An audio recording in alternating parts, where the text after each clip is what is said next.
നല്ല പൈസക്കാരെ വീട്ടിലൊക്കെ ചെറിയൊരു മന്ദപ്പുള്ള കുട്ടികളുണ്ടാവും. അവർക്ക് ഒന്നിനോടും ഒരു ഇതുണ്ടാവില്ല, നേടണം എന്നുള്ളൊരു മൈൻഡ് ഇല്ല. അവരെല്ലാം ഫുൾഫിൽ ആയിട്ടുള്ളൊരു ലൈഫാണ്. നമ്മളെ വീട്ടിലൊക്കെ എന്താണ്, കിടക്കാൻ റൂമില്ല, 4 മക്കൾ, 2 മക്കൾ ഇങ്ങനെ 2 മക്കൾ ഇങ്ങനെ കിടക്കുക. അപ്പോൾ എന്താണ്, നമുക്ക് ആഗ്രഹം അധികരിക്കണം. എന്തെങ്കിലും ഒരു ബെഡിൽ കിടന്നുറങ്ങണം, അല്ലെങ്കിൽ ഒരു കട്ടിലുള്ള റൂമിൽ കിടന്നുറങ്ങണം. അങ്ങനത്തെ ചെറിയ ചെറിയ ആഗ്രഹങ്ങളും വന്ന് തുടങ്ങി ഉണ്ടായ സംഭവമാണ്. എൻ്റെ കുട്ടികൾ എനിക്ക് ഭയങ്കര, സത്യം പറഞ്ഞാൽ ഒരു അസുഖമോ കാര്യങ്ങളൊന്നും ഇല്ലാതെ മരിക്കോളം അങ്ങനെ ഹാപ്പി ആയിട്ട് ജീവിക്കുക എന്നുള്ള ഒരൊറ്റ സ്വപ്നമുള്ളൂ. ബാക്കിയൊക്കെ വർത്താനം. നമ്മൾ വർത്താനത്തുമ്പോൾ ഞാൻ ബിരിയാണി വെക്കും വർത്താനം കൊണ്ട്. അപ്പോൾ എനിക്കിപ്പോൾ പ്രാർത്ഥിക്കുമ്പോൾ തന്നെ ഒരു അറ്റം കിട്ടൂല, പ്രാർത്ഥന അങ്ങനെ പോകും. ആദ്യം ഞാൻ എനിക്കും കുഞ്ഞോക്കും പറയും, പിന്നെ എനിക്കും കുഞ്ഞോക്കും കുട്ടിയാക്കും, പിന്നെ എനിക്കും കുഞ്ഞോക്കും കുട്ടിയാക്കും ഉപ്പാക്കും ഉമ്മാക്കും. അപ്പം അങ്ങനെ ലിസ്റ്റിൽ നിന്ന് വെട്ടികളെ കുറിച്ചൊക്കെ എനിക്ക് കൂടി പറയാം, വെറുതെ പ്രാർത്ഥനയല്ലേ. പിന്നെ അത് നാടായി, വീടായി, കൂടായി, ഇന്ത്യ മൊത്തം പ്രാർത്ഥനയ്ക്കാരം. പിന്നെ മനുഷ്യന്മാർക്ക് മൊത്തം വേണ്ടി പ്രാർത്ഥിക്കുന്ന ഒരു അവസ്ഥ വരും. അതായത് എല്ലാവരും വേണമെന്നുള്ള അങ്ങനത്തെ ഒരു മൈൻഡ് സെറ്റാണ്. അതുകൊണ്ട് കാക്കു പ്രാർത്ഥിക്കൂല. അതുകൊണ്ട് ഞാൻ പ്രാർത്ഥിക്കൂല. അവളോട് ഞാൻ പറഞ്ഞു, എന്റെ കൂടെ നിന്നോ, ബാക്കിയുള്ളൊന്നും നീ നോക്കണ്ട, ഞാൻ എന്നെ രക്ഷപ്പെടുത്തു. അന്ന് എന്റെ കൂടെ നിന്നുകൊണ്ട് ഓളൊന്ന് രക്ഷപ്പെട്ടു. അല്ലെ ഞാൻ വേറെ കല്യാണം കഴിച്ചാണ്ട് ഓളെ രക്ഷപ്പെടുത്തി.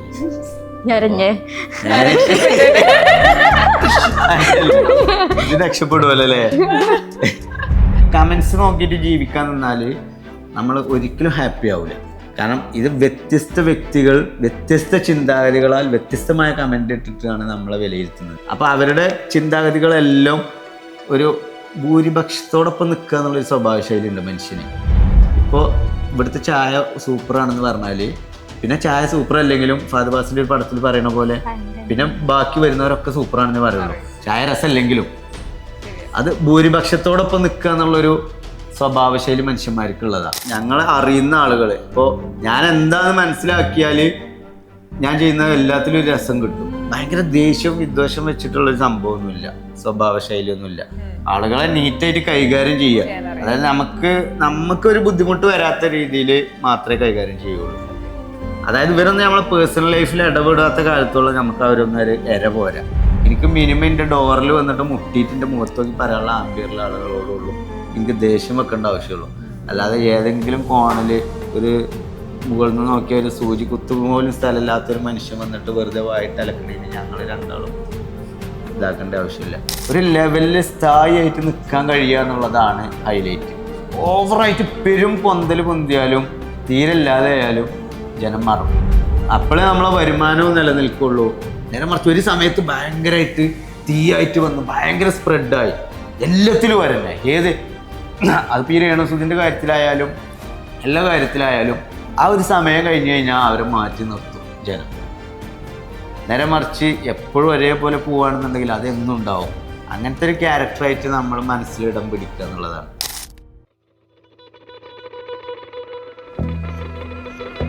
പാരന്റിങ്ങിന് കൊടുക്കുന്നത് ഇപ്പൊ നമ്മൾ വീഡിയോസിൽ കാണുമ്പോൾ ഭയങ്കര ഫ്രണ്ട്സിനെ പോലെയാണ് പിള്ളേരോട് സംസാരിക്കുന്നതും ബിഹേവ് ചെയ്യുന്നതും. ഒരു സ്ട്രിക്റ്റ് പാരന്റ് ഒന്നല്ല, എങ്കിലും കാര്യങ്ങൾ പറയുന്നുണ്ട്, മനസ്സിലാക്കി കൊടുക്കുന്നുണ്ട്. സോ ആ പാരന്റിങ്ങിൽ നിങ്ങൾ എടുക്കുന്ന രീതി എങ്ങനെ? ശരിക്കും നമ്മൾ മെയിനായിട്ട് ഒരു ഡെമോക്രാറ്റിക് സിസ്റ്റമാണ് ഫോളോ ചെയ്യുന്നത്. അതായത് ഒരു സ്വാതന്ത്ര്യം കൊണ്ടുള്ളൊരു മൂല്യം. മനസ്സിലായോ? സ്വാതന്ത്ര്യം ഉണ്ടോയെന്ന് ചോദിച്ചാൽ സ്വാതന്ത്ര്യം ഉണ്ട്. പക്ഷെ അവിടെ കുറെ ഒരു വല ഉണ്ടാവും. ആ വലക്കുള്ളിൽ അവർക്ക് എന്തും ചെയ്യാം. പക്ഷെ അതിനുള്ളിൽ മാത്രമേ എന്തും ചെയ്യാൻ പറ്റുള്ളൂ. അതിന് പുറത്തേക്ക് റെസ്ട്രിക്ഷൻസ് അതിൻ്റെ ഉള്ളിൽ നിൽക്കണം. അതായത് ഇപ്പോൾ പൊതുവെ എപ്പോഴുള്ള ആളുകളൊക്കെ നിങ്ങൾക്ക് അറിയാലോ, വളർത്തുദോഷം പറഞ്ഞിട്ട് കുട്ടികൾ നാശമായ വളർത്തുദോഷമാണെന്ന് കുട്ടികൾ പറയും, നാട്ടുകാരും പറയും, മാതാപിതാക്കളെ കുറ്റം പറയും. മാതാപിതാക്കൾ എന്താ ചെയ്ത്? ഓവർ സ്നേഹിച്ച് ലാളിച്ച് വളർത്തി കൊഞ്ചിച്ച്. ഇപ്പം ഞാൻ അന്ന് എൻ്റെ അനുഭവങ്ങളെല്ലാം ഇങ്ങനെ ആയതുകൊണ്ടാണ് ഞാനിവിടെ എത്തിയത്. എനിക്ക് അവൈലബിലിറ്റി അന്ന് എല്ലാ സംഭവങ്ങൾക്കും അവൈലബിലിറ്റി ഉണ്ടെന്നുണ്ടെങ്കിൽ ഞാനിന്ന് ഒരു നേടിയെടുക്കാനുള്ളൊരു മെൻറ്റാലിറ്റി എനിക്ക് കിട്ടൂല. മനസ്സിലായോ? ആ ഒരു മെൻ്റൽ കപ്പാസിറ്റി എനിക്ക് ഉണ്ടാവില്ല. ഇപ്പോൾ നമ്മളെ സാധാ കോഴിമുട്ടയും പുഴുങ്ങിയ കോഴിമുട്ടയും തമ്മിലുള്ള മാറ്റം അതാണ്. അത് തീച്ചുളയിൽ ഉരുകി വന്നുകൊണ്ടാണ് അത് ഉടയാത്ത നിലത്തിട്ട. ഇപ്പം എന്താണ്, ഇപ്പോൾ ഈ നല്ല പൈസക്കാരെ വീട്ടിലൊക്കെ ചെറിയൊരു മന്ദപ്പുള്ള കുട്ടികളുണ്ടാവും. അതെന്താണ്, അവർക്ക് ഒന്നിനോടും ഒരു ഇതുണ്ടാവില്ല, നേടണം എന്നുള്ളൊരു മൈൻഡ് ഇല്ല. അവരെല്ലാം ഫുൾഫിൽ ആയിട്ടുള്ളൊരു ലൈഫാണ്. നമ്മളെ വീട്ടിലൊക്കെ എന്താണ്, കിടക്കാൻ റൂമില്ല, 4 മക്കൾ, 2 മക്കൾ ഇങ്ങനെ 2 മക്കൾ ഇങ്ങനെ കിടക്കുക. അപ്പോൾ എന്താണ്, നമുക്ക് ആഗ്രഹം അധികരിക്കണം. എന്തെങ്കിലും ഒരു ബെഡിൽ കിടന്നുറങ്ങണം, അല്ലെങ്കിൽ ഒരു കട്ടിലുള്ള റൂമിൽ കിടന്നുറങ്ങണം. അങ്ങനത്തെ ചെറിയ ചെറിയ ആഗ്രഹങ്ങളും വന്ന് തുടങ്ങി ഉണ്ടായ സംഭവമാണ്. ഇന്ന് ഈ വലിയൊരു സാമ്പത്തിക ഫിനാൻഷ്യലി നമ്മളിപ്പോൾ ഞാൻ എൻ്റെ കുട്ടികളെ എപ്പോഴും വാശി പിടിച്ച് കരഞ്ഞാൽ ആ സാധനം ഞാൻ വാങ്ങിക്കൊടുക്കൂല. അവിടെ നിലത്തുരുണ്ട് കരയേണ്ടി വരും. ഞാൻ അവളോടും പറയണതാണ്, കൊഞ്ചാൻ അനുവദിക്കരുത്. കുട്ടികൾ ഏത് പ്രായമാണുള്ളത് ആ പ്രായത്തിനനുസരിച്ചുള്ള കൊഞ്ചൽ, അതിന് മുകളിലേക്കായാലും അതിന് വളം വെച്ച് കൊടുക്കരുത്. കരയണമെങ്കിൽ കരഞ്ഞോട്ടെ, അടിക്കേണ്ടടുത്ത് അടിക്കുക, കരയേണ്ടടുത്ത് കരയിപ്പിക്കുക. ആ സാധനം കരഞ്ഞുകൊണ്ട് അവർ കിട്ടുമെന്ന് മനസ്സിലായാലും എല്ലാത്തിനും അവർ ആ ഒരു സ്ട്രാറ്റജി യൂസ് ചെയ്യും, കരഞ്ഞു വാങ്ങിക്കാൻ നോക്കും. നമ്മളെപ്പോഴും എന്താണ്, പക്ഷേ ഇപ്പോൾ ഒരു കുട്ടി ഇപ്പം നാൾ എവിടെ പോയപ്പോൾ സൂപ്പർ മാർക്കറ്റിൽ നമ്മൾ പ്രമോഷനാണ്, അർജൻറ്റായിട്ട് വീഡിയോ എടുക്കുകയാണ്. അതിൻ്റെ ഇടയിൽ ഇവൻ എന്തോ ഒരു കളിപ്പാട്ടത്തിന് പേരും കരച്ചിൽ, നമ്മളെ വീഡിയോൻ്റെ ഇതന്നെ കൊളായി, ആ ഒരു അറ്റ്മോസ്ഫിയർ മൊത്തം മാറി. പക്ഷെ എന്നിട്ട് നമ്മൾ എന്ത് ചെയ്തില്ല, ആ സാധനം എനിക്ക് വാങ്ങിക്കൊടുത്തില്ല. അവിടുത്തെ ഒരു സ്റ്റാഫ് എന്നിട്ട് ഇത് ഓൻ്റെ ഭാഗം ഞാൻ കൊടുക്കാൻ അയച്ചില്ല, ഓൻ അവിടെ കരഞ്ഞോട്ടെ ഇറങ്ങൂലൊക്കെ ഇരുന്ന് അങ്ങനെ കരഞ്ഞ്. പക്ഷെ വേറെ 2 ദിവസം കഴിഞ്ഞിട്ട് ഞാൻ അതേ സാധനം അതിനെക്കാട്ടിലും വലുത് ഒരു ചെറിയ തോക്കായിരുന്നു, അതിനെക്കാട്ടിലും വലിയൊരു തോക്ക് ഞാൻ അവന് വാങ്ങിക്കൊടുത്ത്. പക്ഷെ അന്ന് വാങ്ങിക്കൊടുത്തില്ല. അതുകൊണ്ട് ഓൻ എന്ത് മനസ്സിലായി, കരഞ്ഞ ഒന്നും നേടൂല എന്ന് മനസ്സിലായി. പിന്നെ അക്സെപ്റ്റ് ചെയ്യാനുള്ളൊരു റിജക്ഷൻ അക്സെപ്റ്റ് ചെയ്യാനുള്ളൊരു മെൻറ്റാലിറ്റി കുട്ടികൾക്ക് വരാമെന്ന് നല്ലതാണ്. നേരെ മറിച്ച് റിജക്ഷൻ അക്സെപ്റ്റ് ചെയ്യാൻ പഠിച്ചിട്ടില്ല എന്നുണ്ടെങ്കിൽ നമ്മളെല്ലാം കൊടുത്ത് ശീലിപ്പിച്ചാൽ കുറച്ച് വലുതാകുമ്പോൾ ഇവർക്ക് റിജക്ഷനെ തീരെ എന്ത് ചെയ്യാൻ പറ്റൂല, അക്സെപ്റ്റ് ചെയ്യാൻ പറ്റാത്തൊരു അവസ്ഥ വരും. അപ്പം അങ്ങനത്തെ ഒരു സമയത്ത് ഇവർക്കൊരു അഫെയർ വന്ന് അവിടെ നിന്നൊക്കെ ഒരു റിജക്ഷൻ വന്നാൽ അങ്ങനെയാണ് ഈ കുട്ടികൾ ആത്മഹത്യയിലേക്ക് പോണത്. അപ്പം നമ്മളൊക്കെ എത്ര പെണ്ണുങ്ങൾ തേച്ചാലും അത് തേക്കാൻ അത് ഇഷ്ടമാണെന്ന് പറയണ്ടേ. നോക്കണ പെണ്ണിനൊക്കെ വേറെ ലൈൻ ഉണ്ടാവും, അല്ലെങ്കിൽ കല്യാണം കഴിയും, അല്ലെങ്കിൽ നമ്മളെ മുഖത്ത് നോക്കി പറയാം എന്താ ചെങ്ങ എന്നൊക്കെ ആരും ഇഷ്ടപ്പെടുക. പക്ഷെ നമ്മൾ ജീവിക്കണില്ലേ, അതല്ല ഞാൻ പറയാ. ഞാൻ ഇപ്പൊ കുറച്ച് മൊഞ്ച് കൂടിയതാ, ആദ്യം പറ്റ കൊലം കെട്ടിട്ടല്ലായിരുന്നു, തിന്നാനൊന്നും കിട്ടാതെ വടി പോലെ. ഇപ്പോഴല്ല ഇപ്പൊ ഒന്ന് ഇപ്പോഴത്തെ കുട്ടികൾക്കൊക്കെ ഭയങ്കര വളർച്ചയായിരിക്കും, ഭയങ്കര നീളം. ഇപ്പം നമ്മളൊക്കെ 2 കൊല്ലം ഞാൻ ഗൾഫിൽ പോയി വന്ന് നാട്ടിൽ വന്നപ്പോൾ എൻ്റെ അനിയനൊക്കെ ഉണ്ട് തോട്ടി മാതിരി നീണ്ടിക്കണ്. അപ്പോൾ ഇവരെ വിചാരം ഇത് ഇവരെ കഴിവാണെന്നാ. ഇവരെ കഴിവല്ല. ഇന്നത്തെ കുട്ടികൾക്ക് എന്താണ്, നല്ല പ്രോട്ടീനുള്ള ഫുഡ് കിട്ടുന്നുണ്ട്. നമ്മളന്ന് ആകെ ഇപ്പം നമുക്കൊരു കോഴിമുട്ട കിട്ടണമെങ്കിൽ നാട്ടിലുള്ള നാടൻ കോഴി ഇടണം മുട്ട. അതൊരു ദിവസം ഒരു മുട്ട ഇടുള്ളൂ. അതന്നെ അയന്നെ കൊത്തി പൊട്ടിക്കാതെയും കാക്ക കൊണ്ടാദ്യം കിട്ടിയ ഉമ്മ പൊരുത്തിന് വെക്കും. അതിന്നും മിസ്സായിട്ട് കിട്ടില്ല, നമുക്കൊന്നും തരൂല. മനസ്സിലായി? ഇന്ന് അങ്ങനെയല്ല, ഇന്ന് എല്ലാ ഫുഡുണ്ട്, ബ്രോസ്റ്റ്, ചിക്കന്, പ്രോട്ടീനുള്ള സകല ഫുഡും കുട്ടിയൊക്കെ കിട്ടണം. അതുകൊണ്ട് അവരുടെ വളർച്ചയിലും അവരുടെ ജീവിതത്തിലും ആ ഒരു മാറ്റം കാണുന്നുണ്ട്. നമ്മളെ കാലത്തൊക്കെ ഞാനൊക്കെ എല്ല് മാതിരി തടിയില്ലാതെ സ്ലിം ബ്യൂട്ടി തന്നെയാ, പട്ടിണി കിടന്നിട്ട് അങ്ങനത്തെ അവസ്ഥയില്ലേ. അവിടെ നിന്നൊക്കെ ഇപ്പം ഇന്നത്തെ കാലം മാറി. കുട്ടികൾ എൻ്റെ കുട്ടികൾ എനിക്ക് ഭയങ്കര സത്യം പറഞ്ഞാൽ ഒരു അസുഖമോ കാര്യങ്ങളൊന്നും ഇല്ലാതെ മരിക്കോളം ഇങ്ങനെ ഹാപ്പി ആയിട്ട് ജീവിക്കുക എന്നുള്ള ഒരൊറ്റ സ്വപ്നമുള്ളൂ. ബാക്കിയൊക്കെ വർത്താനം. നമ്മൾ വർത്താനത്തുമ്പോൾ ഞാൻ ബിരിയാണി വെക്കും വർത്താനം കൊണ്ട്. അതിൽ അണ്ടിപ്പരിപ്പ് ഉണ്ടാവും, മുന്തിരി ഉണ്ടാവും, എല്ലാം ഉണ്ടാവും. പക്ഷെ എൻ്റെ മനസ്സിലുള്ള ഒരൊറ്റ നിയത്ത് എന്ന് പറയുന്നത് എനിക്കും വെക്കും എൻ്റെ കുട്ടികൾക്കും ഞങ്ങളെ കുടുംബങ്ങൾക്കും അതൊരു വിശാല മനസ്സാണ്. ഇപ്പം എനിക്കിപ്പോൾ പ്രാർത്ഥിക്കുമ്പോൾ തന്നെ ഒരു അറ്റം കിട്ടൂല, പ്രാർത്ഥന അങ്ങനെ പോകും. ആദ്യം ഞാൻ എനിക്കും കുഞ്ഞോക്കും പറയും, പിന്നെ എനിക്കും കുഞ്ഞോക്കും കുട്ടിയാക്കും, പിന്നെ എനിക്കും കുഞ്ഞോക്കും കുട്ടിയാക്കും, ഉപ്പാക്കും ഉമ്മാക്കും. അപ്പം അങ്ങനെ ലിസ്റ്റിൽ നിന്ന് വെട്ടികളെ കുറിച്ചൊക്കെ എനിക്ക് ഓലെ കൂടി പറയാം, വെറുതെ പ്രാർത്ഥനയല്ലേ. പിന്നെ അത് നാടായി, വീടായി, കൂടായി, ഇന്ത്യ മൊത്തം പ്രാർത്ഥനയ്ക്കാരം. പിന്നെ മനുഷ്യന്മാർക്ക് മൊത്തം വേണ്ടി പ്രാർത്ഥിക്കുന്ന ഒരു അവസ്ഥ വരും. അതായത് എല്ലാവരും വേണമെന്നുള്ള അങ്ങനത്തെ ഒരു മൈൻഡ് സെറ്റാണ് എനിക്ക്. അതുകൊണ്ട് കാക്കു പ്രാർത്ഥിക്കൂല. അതുകൊണ്ട് ഞാൻ പ്രാർത്ഥിക്കൂല.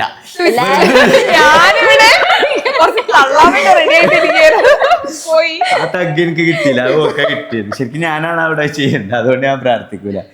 പഠിച്ചോനെ പഠിച്ചിട്ട് പള്ളിയിൽ പോയി കാരണം മാതിരിയാണ്. ഇപ്പൊ സംസാരിക്കുന്ന വേർഷൻ വളരെ റെയർ ആയിട്ടാണോ കാണാ ശരിക്കും? ഏത് പെട്ടെന്ന് ചേഞ്ച് ആകും. അത് എനിക്ക് ഞാൻ പറഞ്ഞില്ലേ, ഒരു മൾട്ടിപ്പിൾ പേഴ്സണാലിറ്റി ഉള്ള ഒരാളാണ്. നമ്മൾ ഏത് ലെവൽക്കും മാറും. ഇപ്പൊ എന്റെ ലെവൽക്ക് മാറണമെങ്കിൽ അയക്കും മാറും. ഇനിയിപ്പോ ഒരു അമ്പായന്റെ ലെവൽക്കാണെങ്കിൽ അയക്കും മാറും. ഇനി വിദ്യാഭ്യാസം ഇല്ലാത്ത ഒരാളെ ലെവൽക്കാണെങ്കിൽ അയക്കും മാറും. ഏത് ലെവലും ഇവിടെ പോകും. ഫ്ലെക്സിബിൾ ആണ്. ആടിയുലയും വ്യക്തിത്വങ്ങളെ കൊണ്ട് ആടിയുലയുന്ന ഒരു പ്രത്യേക ടൈപ്പ് മനുഷ്യൻ.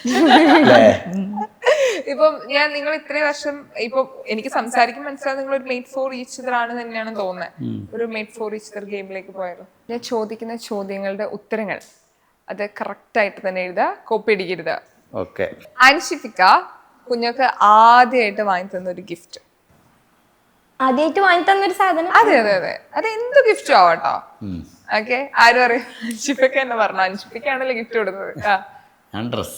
ഡ്രസ് ഞാൻ ഫോണോ എൻഗേജ് അല്ല, നമ്മളെ ഉറപ്പിച്ചിട്ട് ഗൾഫിൽ നിന്ന് നിങ്ങൾ ഫോൺ വാങ്ങാന് അന്നല്ല ഡ്രസ്സും തന്നെ സെയിം സാധനം രണ്ടും അരമാർക്ക് വെച്ച് രണ്ട് ഉത്തരം ശരിയാണ്.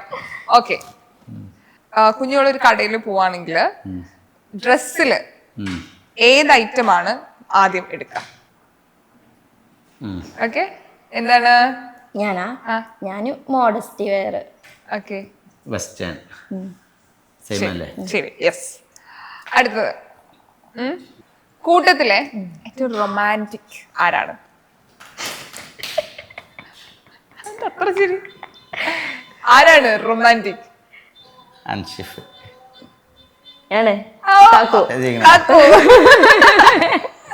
ഓക്കെ, സ്നേഹം കൂടുന്ന സമയത്ത് ഇക്ക കുഞ്ഞോളെ വിളിക്കുന്ന ഒരു പേര് പ്രത്യേകിച്ച് ഒരു ഇതൊന്നും. എന്തെഴുതി? ഞാൻ കുഞ്ഞോളെ കുഞ്ഞോള്. ഞാൻ കുഞ്ഞുമോള് അങ്ങനെ വിളിച്ചില്ലേ? കുഞ്ഞുമോള്. ഓക്കെ ഓക്കെ, ശരി. ദേഷ്യം വരുമ്പോ അതോ ദേഷ്യം വരുമ്പോ ഇക്ക പറയുന്നൊരു വേർഡ്.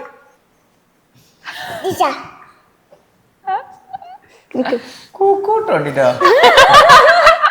ജിബ്രാൻ ബാരി ഇങ്ങനെ കാണിച്ചെടുക്ക ഫസ്റ്റ്. ആരല്ലേ?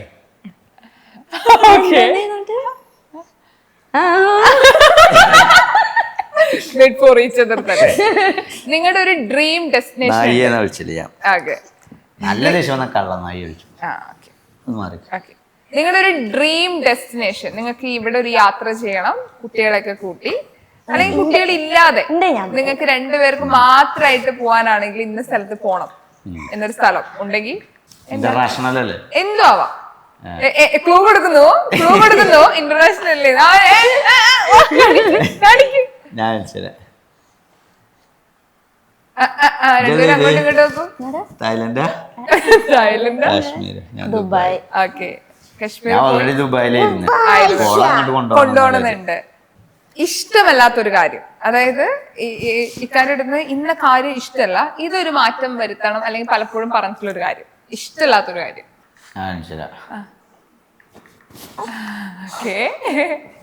സിഗരറ്റ് ഞാനതല്ല, കണ്ടറിയൂല എന്നുള്ളത്. കണ്ടറിഞ്ഞ് ചെയ്യില്ല എന്നാണോ?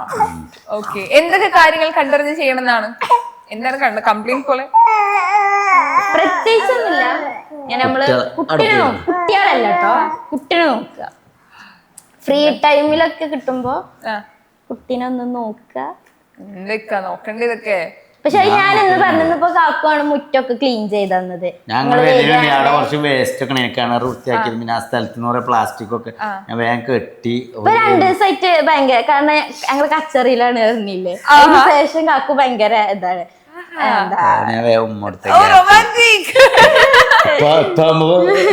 റിജക്ഷൻ വരില്ല. കുഞ്ഞോളുടെ ബർത്ത്ഡേ മന്ത് അല്ലെങ്കിൽ ഡേറ്റ് ഓഫ് ബർത്ത്?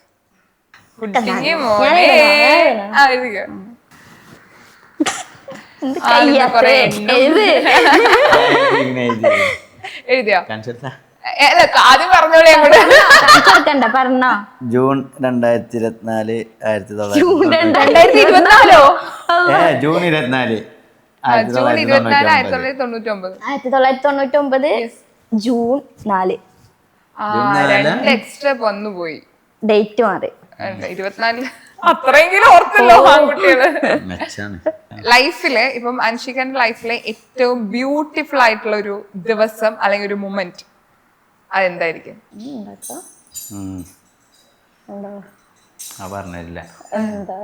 ഓക്കെ, ശരി. എന്തായിരുന്നു? ഹൗസ് വാമിങ്. ഞാൻ വീട് വെച്ചു. ഓ നൈസ്. വീട് വെക്കാന്ന് പറയുന്നത് വലിയൊരു ഡ്രീം ആയിരുന്നു സത്യത്തില്. ഐ മീൻ ഒരു വീട് സ്വന്തമായിട്ട് വെക്കുക, കാരണം ഇപ്പോഴും കുറെ ആൾക്കാരുടെ ഒരു ഡ്രീമാണ് സ്വന്തമായിട്ട് ഒരു വീട് വെക്കുക. സ്ഥലമൊക്കെ ഞാൻ എടുത്തതാ. യൂട്യൂബ് തുടങ്ങിയ ശേഷമാണ് ഈ സ്ഥലം എടുക്കുന്നത്. യൂട്യൂബ് തുടങ്ങിയതിന് മുന്നേ നമ്മൾ സ്ഥലം എടുത്തിരുന്നു. സ്ഥലം എടുത്ത് പിന്നെ വീട് വെക്കുക എന്നുള്ളത് എന്നെങ്കിലും ഉള്ളൊരു ഡ്രീം ആയിരുന്നു. ഒരു 15 കൊല്ലം 20 വർഷം കഴിഞ്ഞപ്പോൾ നമുക്ക് ഭയങ്കര സന്തോഷം, നമുക്കായിട്ടൊരു സ്ഥലം ഉണ്ടല്ലോ എന്നുള്ള ഒരു. 2 വർഷം കൊണ്ട് നമ്മള് എന്ത് ചെയ്ത് വീട് വെച്ച് ഹൗസ് വാമിങ് കഴിച്ച്. ഇനി തറന്റെ വർക്ക് കഴിഞ്ഞാല് പിന്നെ 10 വർഷമൊക്കെ കഴിഞ്ഞിട്ട് മതി വീട്. ഇപ്പൊ തറവാട്ടിൽ തന്നെ നിൽക്കുക. കാരണം അതിനുള്ള ഫിനാൻഷ്യലി ഒരു സംഭവം ഒന്നും ഇല്ലായിരുന്നു. പിന്നെ ഏകദേശം ഒരു 2 വർഷം കൊണ്ട് ഞങ്ങൾ ഹൗസ് വാമിങ് നടത്തി. ഫസ്റ്റ് വീട് യൂട്യൂബ് ചാനൽ തുടങ്ങി, തറട്ട് കഴിഞ്ഞതിന് ശേഷമാണ് അല്ലേ യൂട്യൂബ് ചാനൽ സ്റ്റാർട്ട് ചെയ്യുന്നത്.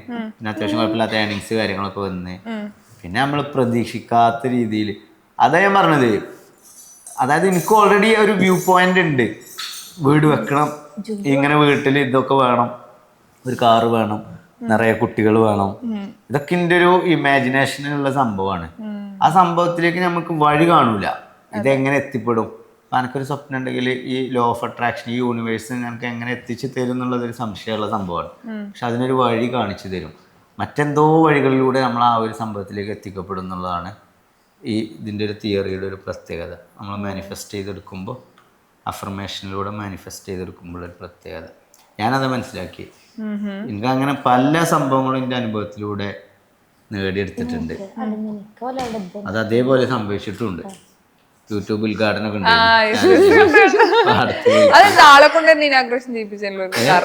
കുഞ്ഞോളെ കൊണ്ടോ? എനിക്കൊരു ബെറ്റർ ആയിട്ടുള്ളൊരു തോന്നുന്ന ഒരാളായതുകൊണ്ടാണ്. നമ്മളെ ചാനലാണല്ലോ, രണ്ടാളുമാണ്. അന്നൊക്കെ ഫാമിലിയിൽ നിന്ന് സത്യം പറഞ്ഞാൽ ഭയങ്കര എതിർപ്പായിരുന്നു യൂട്യൂബിൽ. കാരണം യൂട്യൂബിലേക്ക് ലേഡീസ് വരിക എന്നൊക്കെ പറയുമ്പോൾ ഭയങ്കര മതപരമായിട്ടില്ലേ. 3-4 വർഷം മുമ്പാണ്. പിന്നെ എന്ത് ചെയ്തു, പിന്നെ അവരും തന്നെ നമ്മളെ കൂടെ അങ്ങനെ സഹകരിക്കാൻ ഇതിനൊക്കെ തുടങ്ങി. ഇപ്പം എല്ലാവരും ഓക്കെയാണ്. അന്ന് ഭയങ്കര ഇതായിരുന്നു. പക്ഷെ അന്ന് ഇവള് കൂടെ ഉണ്ടായിരുന്നു. അവളോട് ഞാൻ പറഞ്ഞു, എൻ്റെ കൂടെ നിന്നോ, ബാക്കിയുള്ളൊന്നും നീ നോക്കണ്ട, ഞാൻ എന്നെ രക്ഷപ്പെടുത്തു. അന്ന് എൻ്റെ കൂടെ നിന്നുകൊണ്ട് ഓളൊന്ന് രക്ഷപ്പെട്ടു. അല്ലെ ഞാൻ വേറെ കല്യാണം കഴിച്ചാണ്ട് ഓളെ രക്ഷപ്പെടുത്തി.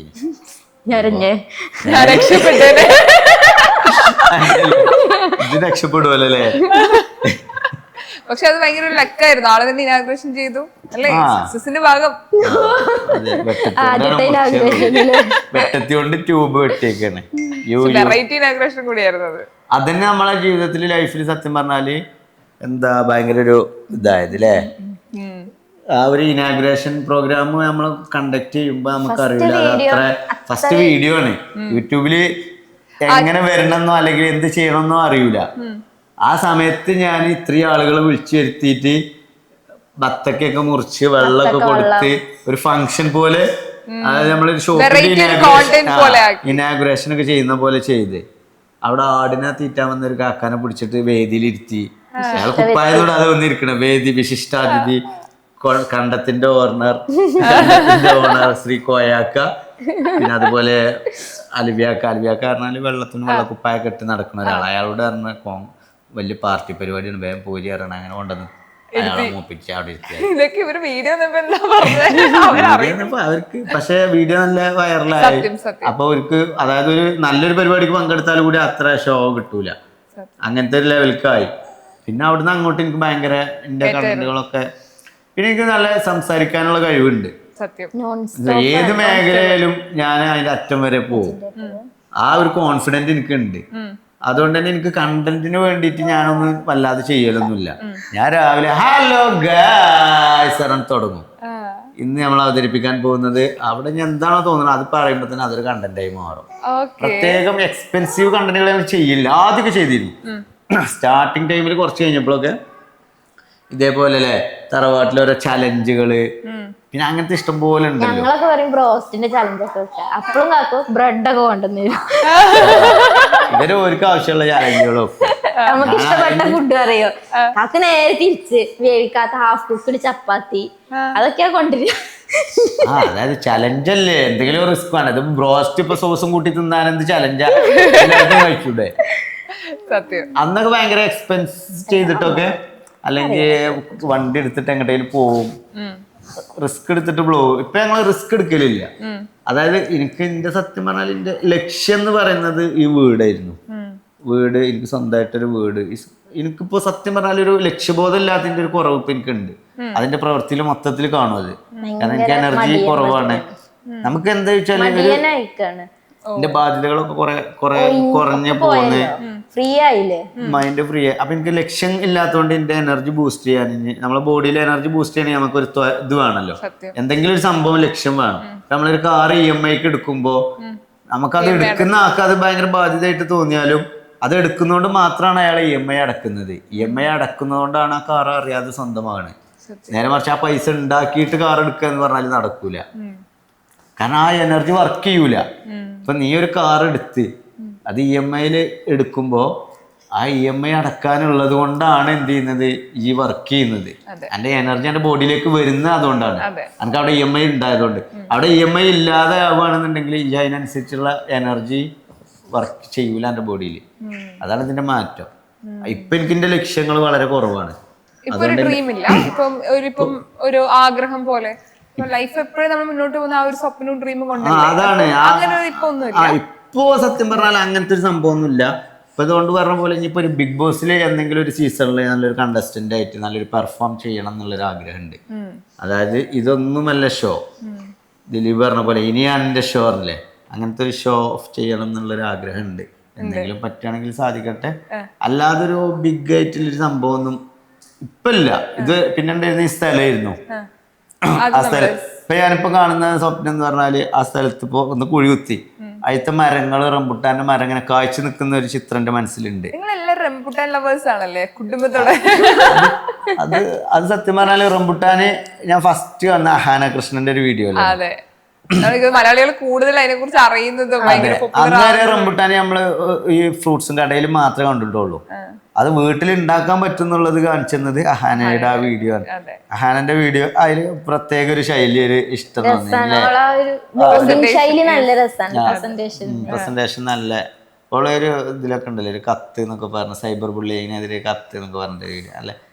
അങ്ങനത്തെ ഓളെ എനിക്ക് ഭയങ്കര ഇഷ്ടമാണ്. അഹാന്റെ ക്യാരക്ടർ ഓളെ ഇതിലാണ് ഞാൻ ഫസ്റ്റ് ഞാൻ റംബുട്ടാൻ കാണുന്നത്. അന്ന് ഉണ്ടായിരുന്ന ഒരു ആഗ്രഹമാണ് നമ്മളെ വീട്ടിൽ ഇതേപോലെ. ഇപ്പൊ റംബുട്ടാൻ ഉണ്ട്, അതിന് നല്ലോണം കാഴ്ചയൊക്കെ ചെയ്ത് ഇപ്പൊ കൊഴിഞ്ഞു പോകുന്നുണ്ട്. ഇതില് നമ്മള് ഒരു റംബുട്ടാൻ തോട്ടാണ് ഉദ്ദേശിക്കുന്നത്.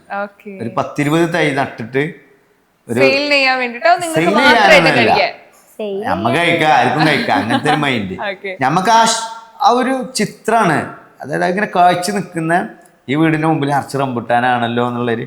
പിന്നെ നമ്മള് വ്ളോഗിങ് ഒക്കെ ചെയ്യുമ്പോ നമുക്ക് എന്ത് ചെയ്യാൻ പറ്റും, ആ തോട്ടങ്ങളൊക്കെ ഇങ്ങനെ കാണിക്കുമ്പോ ഒരു ഐഡന്റിറ്റി വേണ്ടേ നമുക്ക്.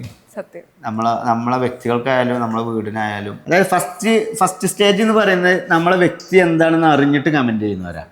അതിൽ നെഗറ്റീവ് വരില്ല. ഒരു 1 മില്യൺ റേഞ്ചിന്റെ മുകളിലോട്ട് പോയി കഴിഞ്ഞാൽ പിന്നെ അതിൽ നെഗറ്റീവ് വരും. കാരണം അവിടെ എപ്പോഴും ഫസ്റ്റ് സീയിങ് ആൾക്കാരായിരിക്കും. ഫസ്റ്റ് കാണുന്ന ആൾക്കാർക്ക് നമ്മളെ കുറിച്ച് ഒന്നും അറിയില്ല. ഇവന്റെ ക്യാരക്ടർ എന്താണ്, ഇവരെങ്ങനെയാണ്, ഇവരുടെ കാര്യം ഇങ്ങനെ തന്നെയാണോ. അതുകൊണ്ട് അവരുടെ അഭിപ്രായങ്ങൾ അവിടെ എന്തായാലും എതിരഭിപ്രായമായിരിക്കും. അതുകൊണ്ട് നമ്മളൊരു 1 മില്യൺ വരെ നമ്മൾ കമന്റ് നോക്കുള്ളൂ. അതിന് മുകൾക്കുള്ള ഒരു വീഡിയോയിൽ കമന്റുകളും ഞങ്ങൾ വായിക്കൂല, നോക്കൂല. കാരണം അത് ഞങ്ങൾക്ക് നെഗ് അടിക്കാതിരിക്കാൻ വേണ്ടിയിട്ടാണ്. ഞങ്ങളുടെ എനർജി, പോസിറ്റീവ് എനർജിയെ തകർക്കുന്ന ഒരു സംഭവത്തിന് ഞങ്ങൾ എന്താവില്ല, കാഴ്ചക്കാരാവൂല, കേൾവിക്കാരാവൂല. അവർക്ക് അവിടെ നിന്ന് അങ്ങനെ പറയാം, ഞങ്ങളത് മൈൻഡ് ചെയ്യൂല. ഞങ്ങളുടെ കണ്ടന്റ് ഞങ്ങളെ അറിയുന്ന ആളുകൾ, ഇപ്പോൾ ഞാൻ എന്താന്ന് മനസ്സിലാക്കിയാൽ ഞാൻ ചെയ്യുന്ന എല്ലാത്തിലും ഒരു രസം കിട്ടും. മനസ്സിലായി? ഇപ്പൊ നമ്മള് ഇനിയിപ്പോ ഒരു ബിഗ് ബോസിലായാലും എന്തിലായാലും ഒരു നമ്മൾ അവരായിട്ടൊന്ന് മിങ്കിൾ ചെയ്ത് ഒരു പൊരുത്തപ്പെട്ട് കഴിഞ്ഞാൽ, ഇപ്പൊ കഴിഞ്ഞ സീസൺ കഴിഞ്ഞ് ഈ സീസൺ തുടങ്ങുമ്പോൾ നമുക്ക് ഈ സീസണിനോടൊരു അരാജകത്വം ഫീൽ ചെയ്യും. അത്ര രസമല്ലല്ലോ, അല്ലെങ്കിൽ നമുക്കിതൊന്ന് പൊരുത്തപ്പെടാൻ പറ്റുന്നത്. പക്ഷെ ഇനി കുറച്ച് ദിവസം കഴിഞ്ഞ് നമ്മളിതിൻ്റെ ഒരു ഭാഗമായി മാറുമ്പോൾ നമുക്ക് ആ ഒരു പൊരുത്തം വന്ന് പിന്നെ അതിലുള്ള ഓരോ ക്യാരക്ടറുകളും അപ്പോഴേക്ക് മനസ്സിൽ നമുക്ക് കയറിയിട്ടുണ്ടാവും. മനസ്സിലായോ? അപ്പൊ ഓരോ ക്യാരക്ടറുകളും നമ്മൾ മനസ്സിൽ കയറുമ്പോഴാണ് അത് രസം. അപ്പൊ പിന്നെ അവരെന്ത് ചെയ്താലും രസമാണ്. അല്ലാത്ത സമയത്ത് ഫസ്റ്റ് ഹാഫിൽ അവരെന്ത് ചെയ്താലും നമുക്ക് പറ്റിയ ഒരു വെറുപ്പ് തോന്നും. അതേപോലെ തന്നെ നമ്മളെ സോഷ്യൽ മീഡിയ ഞങ്ങളോട് എപ്പോഴും പറയും, നെഗറ്റീവ് കാണരുത്, നെഗറ്റീവ് കാണുകയേ വേണ്ട, ഒരു പറഞ്ഞോട്ടെ ഇതായിക്കോട്ടെ. വല്ലാതെ വെറുപ്പിക്കുകയാണെങ്കിൽ അപ്പം അതിനുള്ള പണി കൊടുക്കുക.